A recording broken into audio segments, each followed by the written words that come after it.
Hello বন্ধুরা, তোমরা সবাই কেমন আছো? আশা করি ভালো আছো।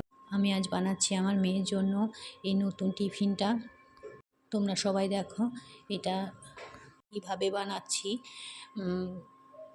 তাওয়াতে একটু তেল দিয়ে সেটা পুরো তাওয়াতে ছড়িয়ে নিয়ে টেক্সচারটা অল্প অল্প করে ছোটো ছোটো সাইজে পুরো তাওয়াটাতে আমি যতগুলো হয় দিয়ে দিচ্ছি।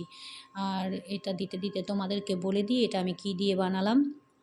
এখানে আছে সুজি, তার সাথে সামান্য একটু আটা আর সমস্ত রকমের সবজি, টমেটো কুচি, গাজর কুচি, পেঁয়াজ কুচি, লঙ্কা কুচি। তোমরা চাইলে আরও অন্যান্য সমস্ত এরকম সবজি দিতে পারো। তার সাথে দিয়েছি সামান্য একটু নুন, হ্যাঁ আদাও আছে। এটা দিয়ে পুরো বড়ার মতো করে একটু বড় বড় সাইজে বানিয়ে ফেললাম। এটা খেতে কিন্তু প্রচুর টেস্টি হয়। আমার মেয়ে কিন্তু এটা খেতে খুবই পছন্দ করে আর প্রচুর হেলদিও এটা। তোমরা চাইলে তোমাদের বেবিদের জন্যও এটা বানাতে পারো। দেখো টিফিনে ভরে তার সাথে একটু সামান্য টমেটো সস দিয়ে দিলাম। তোমরা একটু বানিয়ে দেখবে তোমাদের বেবিদেরকে দিয়ে, তারাও খুব ভালোবাসবে। তো টাটা, বাই বাই।